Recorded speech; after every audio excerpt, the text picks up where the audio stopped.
ज़रूरत होती है। तो पे अगर किसी भी प्रकार से, चाहे वो एडीए हो या कुछ और हो, अगर उसमें कोई कमी आए तो लोगों को पीड़ा तो होती है। इसलिए जब लिया गया और कर्ज लेने के बाद बहुत बड़े मात्रा में लिया गया, इसलिए ये बात आती है। अब ले लिया है, अब तो हमें तो प्रदेश को चलाना है और इसलिए अब चला रहे हैं, नो प्रॉब्लम। विधायक प्राथमिकता का पैसा रोकने का भी सर उन्होंने आरोप लगाया है कि जनवरी तक किस्त मिलनी चाहिए थी और वो नहीं मिली है। और ये कहा जा रहा है सर कि अपनी गारंटियां पूरी करने के लिए सरकार जो है बाकी योजनाएं बंद कर रही है। देखिए, अब ये सब के सब चीज़ें, अभी बजट सेशन की तरफ तैयारी हो रही है। सारे पैसे, किसी भी प्रकार का कोई धन कोई रोका नहीं जाएगा। और सचमुच में तो हम तो ये कोशिश कर रहे हैं कि हम इन सुविधाओं में सुधार कैसे करें और धन को उपार्जन करने की, रिसोर्स मोबिलाइजेशन की तरफ ही सरकार का पूरा ध्यान है। और आप देखते हैं माननीय मुख्यमंत्री की जो भी स्टेटमेंट आती है वो यही आती है कि हम किस प्रकार से योजनाओं में सुधार लाएं और किस प्रकार से कल्याणकारी योजनाओं को लोगों तक दें। मैं कल की बात बताऊं आपको, मैं स्वयं तीनों आश्रम देख के आया और तीनों जगह जो माननीय मुख्यमंत्री ने जिस प्रकार की सुविधाओं में सुधार किया है वो सच में अनुकरणीय और प्रशंसनीय है। मैं इसलिए नहीं कह रहा हूं कि मेरा मुख्यमंत्री तब कह रहा हूं, परंतु आम जनता भी आप पूछ सकते हैं किस प्रकार से उनके चार उनके पास सेट होते पहले को 6 बना दिए गए हैं। किस प्रकार से उनको जब कहीं जाना होगा उनका भी सोचा है उन्होंने कि भी उनको भी एक साल में सभी लोगों को जो इस प्रकार के आश्रम में निवास करते हैं उनको भी हम बाहर घुमाने भेजेंगे, उनको भी धन दिया जाएगा, उनको भी जब किसी प्रकार का फेस्टिवल होगा उसमें एडवांस दिया जाएगा। और ये सब चीज़ें मैं समझता हूँ कि उत्कृष्ट चिंतन की निशानी है।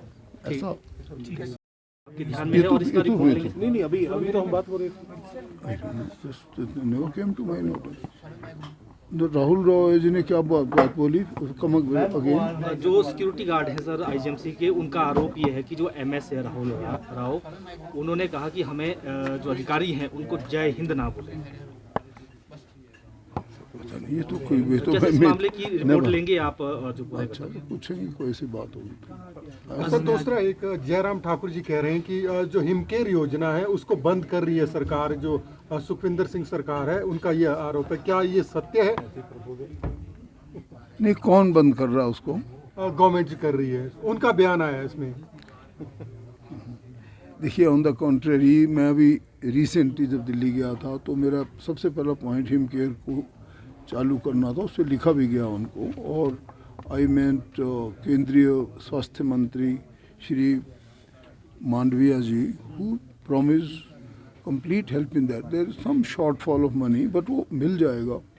और वो उनका भी हमें पूरा आश्वासन मिला है कि वो जो हमारे पास थोड़ी कमी है धन की वो पूरी की जाएगी। तो बंद करने का तो प्रश्न ही पैदा नहीं। आयुष्मान की बात करें सर आप? हाँ बिल्कुल। दूसरी हिमकेयर भी है साथ? हिमकेयर भी, दोनों के बारे में, दोनों को किसी भी प्रकार से बंद करने की कोई योजना मेरे ध्यान में तो नहीं है। तो इसे एक पॉलिटिकल बयान माने सर, क्योंकि प्रदेश कार्य समिति की बैठक में उन्होंने ये बात कही थी कि हिमकेयर को बंद करने की तरफ प्रदेश सरकार बढ़ रही है, आयुष्मान को ठप करने की तरफ बढ़ रही है। ऐसा कुछ भी नहीं है, ये शायद उनका भ्रम हो सकता है।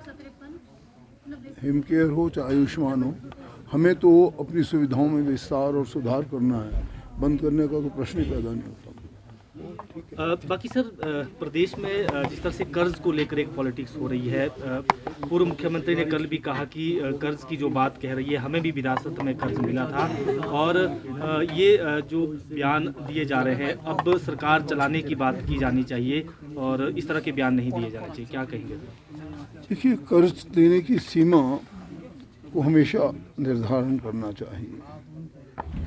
जो भी माननीय मुख्यमंत्री ने यदि कर्ज की बात कही है वो बिल्कुल सही कही है कि हम 45,000 करोड़ पर छोड़ गए थे, तो आज हम 75,000 करोड़ के आसपास या बल्कि शायद आगे ही ना हो। और इसी प्रकार से जो दूसरी बात कही गई है वो कही गई है कि हम 2016 के बाद एडीए लोगों को नहीं दिया गया, कर्मचारियों को। अगर एडीए ना दिया जाए तो देखिए ऐसा होता है कि पे एंड प्रमोशन, ये 2 P होते हैं किसी भी सर्विस में।